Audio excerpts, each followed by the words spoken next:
for the last 2 months. Because ever since I own this car, which hasn't even been 2 months, there's been so many talk about, hey Jackie, you should remove the fake vent. Hey Jackie, when are you gonna make the fake vent functional? Hey Jackie, when are you gonna take out the fake vents? Today I'm gonna tell you why it is completely not worth it to even bother taking out the fake vent. Come with me. The number one fake vent people like to talk about is this one. This one that looks very, very jaggedy and just kind of out there in nowhere. People are saying, oh, Toyota said, Tada-san said, you can take this out and make this a functional vent. First off, yes, you can take it out, but look underneath here. The vent is here. There's no opening here. So, even if you take it out, okay, what it means is that after you've taken this plastic piece off, you would need to get out your trusty Dremel and start dremeling your massive one-piece clamshell all the way on the front. This acts as your fender as well. Or you might say, well, Jackie, it's okay, just get the Dremel out and cut it out. Okay, then comes the other issue. Where is the air gonna come from? It's all blocked off here. So there's a tiny percentage of airflow coming from between the headlight and this. But that's a tiny percentage once you consider it's basically all sealed off. There's one solution to this problem, which is you can actually probably cut this piece out, this two-piece plastic piece that acts as a fender liner. You can cut it out and make this into a fender vent.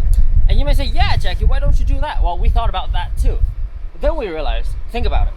The fake vent, or the opening would be this big. But the fake vent would only be this big. The amount of air that it would take to flow through it, this would be a massive restriction. Even if you cut all the hood out, even if you made all the dremeling work, you got the air to be able to flow through it, the vent won't be as functional as many fender vents would be. This is an example of a well-designed fender vent. Look at it. It's directly above the tire where all the massive pressure area would be built up. Thank you, Lou, for borrowing your car. He didn't even agree to it. But this is where the pressure area would be built up. This opening allows air to flow out. On that one, the pressure area will be built up here, but the air will only be vented out here. A properly well-designed fender vent would actually cut straight above the pressure of area, right? It would be right here. So then you can functionally make this work, but the benefit that will come with it is so tiny, it's really not worth the effort. There are a few fake vents on the front that we can talk about. One underneath the headlight, the other is kind of like around here, and another around this area. I'm pretty sure there's some sort of radar and thingies in here, so even if you open that up, you will just be exposing all the radars and electronic trickery going on in here. So is it really worth it? Probably not. This one, well, you can see straight here, this is metal behind this. For this vent, you can arguably try and take it out, but even then there are ductworks behind this that already allows airflow to flow right into the heat exchanger. So opening this up right now, I do not think it will present that big of a benefit. There's also the issue of additional drag. If you look on the front of a NASCAR, their opening for the radiator is so tiny. It's like just a little piece of rectangle. Sometimes they even put a piece of tape over this opening just to reduce a little more drag. The more vents, the more opening you have on the front of the car, the more drag you're gonna have and the slower of a top speed that you would have. We can theoretically open this up and let airflow flow somewhere, but you would be actually slowing yourself down on the straights. Is that a proper compromise? I don't think it is. Plus, behind this, there's no heat exchanger. There's nothing for the air to flow to. You can say, well, I want a brake duct. There's already a built-in brake duct. You don't need this. So what's the point of this one? Another one people like to say is this one on the door.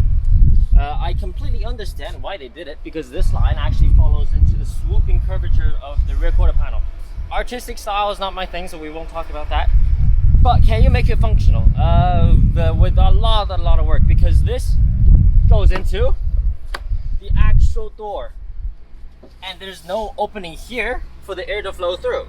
And there's no opening on the door behind where this is for it to flow through. So in order to make this vent functional, you need to cut all of this somehow, and somehow try not to ruin the door's rigidity, and then cut the actual chassis to flow some air somewhere.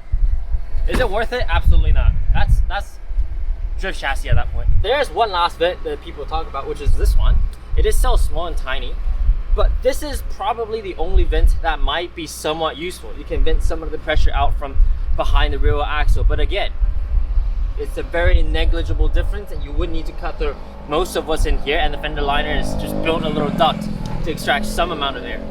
So I hope that is clear, that yes, you can make many of the vents on this car functional, but the benefits that you would gain from this is so tiny and minute that you might as well build some own vents, you know? There are lots of better options, like that one. Just get some proper vents, make something like this, but on here for the fender, put something on the hood, instead of trying to make fake vents into real vents. Just make real vents happen.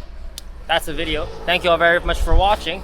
And please, anybody who asks me one more time about this question, I'm gonna link them straight to this video.